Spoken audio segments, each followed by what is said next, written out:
అమ్మా నమస్తే. నమస్తే అయ్యా. ఏం పేరు? ఉపేంద్ర నా పేరు. ఉపేంద్ర గారు ఆ, మీ పేరు. ఇది కూరగాయల వ్యాపారమా? కూరగాయలే. ఓకే, ఎప్పటి నుండి చేస్తాను? మేము 20 సంవత్సరాలు అవుతుంది ఇక్కడ చేయటం. ఆ, ఆదాయం ఉంటదా? ఇక ఆదాయం అంటే ఇక్కడ చేసుడు రెంట్లు కట్టుడే సరిపోతుంది. అంతేనా? సంపాదించుకునేది ఏం లేదు. ఆ, ఎంత వస్తుంది రోజుకి? ఏమొస్తుంది దండగా. ఊర్లోనే బాగున్నది ఇప్పుడు. ఊర్లో అటు ఇటు. బాగుంటుందా? ఆ, ఆ, దాదాపు ఎన్ని సంవత్సరాలు అయితే ఇక్కడికి వచ్చి? 20 ఏళ్ళు అవుతుంది. 20 ఏళ్ళ నుండి ఇక్కడే ఇక అన్ని రేషన్ కార్డు ఓటు. అన్ని ఈడెత్తాను అక్కడ ఎత్తాను ఎక్కడ ఓట్లేసినా ఏం లేదు ఎవరిని బతుకు అంది అన్నట్టు అయిపోతాను. ఆ, మా చేతులు మా నెత్తిలే పెడతారు. వాళ్ళు ఏం చేస్తారు ఇక. ఆ. పథకాలు బాగానే ఇస్తున్నారటగా. ఎవరికి ఇచ్చిండు? అంతేనా? వాడు దరిద్రపు మూడ కొడుకు దాపరమైండు. అంతేనా? ఎందుకు అట్లా అంటావు?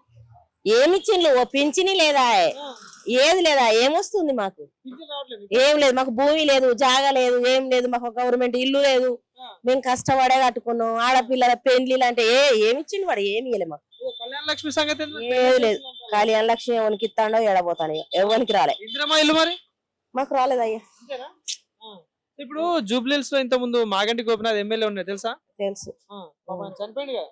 ఆయన కొంచెం బాగానే కూరగాయలు బేరం చేసుకుంటారు. పేదల్లో కొద్దిగా సాయం చేసిండు ఆయన ఇక్కడ. ఈ పోలీసు వాళ్ళు రాకుండా చేసిండు. బాగానే చేసిండు ఆయన ఇక్కడ. ఇప్పుడు ఆయన చనిపోయింది మరి. వాళ్ళ బిడ్డలు తిరుగుతున్నారు కదా, వాళ్ళ భార్య. వాళ్ళకే వేయాలి ఓటు. అంతేనా? ఆ, ఇప్పుడు వాళ్ళ భార్యకే టికెట్ ఇచ్చారు కదా మరి. ఇయ్యని వాళ్ళకే ఇద్దాం. వాళ్ళకి వాళ్ళకి గెలుపుతారు. అటో ఇటో కేసీఆర్ అన్న కొంచెం పేదోళ్ళు అని చెప్పి అటు ఇటు చేసిండు గాని ఈయన వచ్చిన కాంచి మరీ అన్యాయం అయిపోయింది. ఎవరు ఈయన? ఎవరు? రేవంత్ రెడ్డి. సీఎమా? ఆ, తెలుసా? తెలుసా అంటే అందరూ అంటే మేము పోయి చూసినాం అయ్యా. మేము చూడలేదు కదా ఆయనను. అంతేనా? ఓకే. సో మరి ఇప్పుడు 2 సంవత్సరాలు అవుతుంది కాంగ్రెస్ ప్రభుత్వం వచ్చి. మరి ఈ పథకాలు లేదు. ఒక్క పైసా కూడా గవర్నమెంట్ సొమ్ము మాకు బాకీ లేదు, మాకు రాలేదు. మేము ఎరకలు వెళ్ళాం. మా ఎరకలకైతే ఏం లేదు. మరి ఇప్పుడు ఈ జూబ్లీహిల్స్ లో గెలిపిస్తే పథకాలన్నీ ఇచ్చేస్తా అంటున్నారు కదా. గెలిపిస్తే ఇస్తాడు. ఇక ఒడ్డెక్కినాక గడ్డి చూపెడతాడు. గడ్డి తినూరు బతుకురు అంటాడు. ఓకే. ఇంకేమున్నది? సో మరి ఇక్కడ కాంగ్రెస్ నుండి ఎవరు పోటీ చేస్తారు తెలుసా? మాకు తెలియదు అయ్యా. తెలియదా? మాకు తెలియదు. నవీన్ యాదవ్ పేరుందా? నాకు తెలియదు నాయన. పార్టీల గురించి ఏం తెలియదు. మా పని ఏందో మేమేందో అంతే. మాకేం తెలియదు.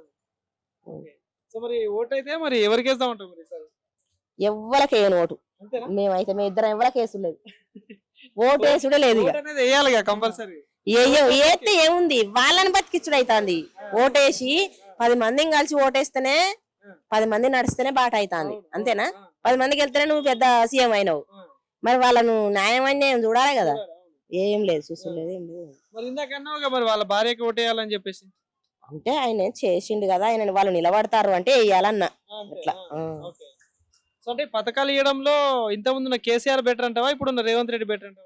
రేవంత్ రెడ్డి అయితే వచ్చిన కానీ ఏం చేయలే. ఫ్రీ బస్సులల్లా ఉద్యోగదారులు బాగా నౌకర్లు చేసేటోళ్ళు 24 గంటలు పనికి వాసిన వాళ్ళు తిరుగుతారు బస్సులల్లా. మేము ఎందుకు పోతాం? వచ్చి పొద్దునాక కష్టపడి చేసి 10 రూపాయలు చేసి రెంట్ కట్టుకోవడం.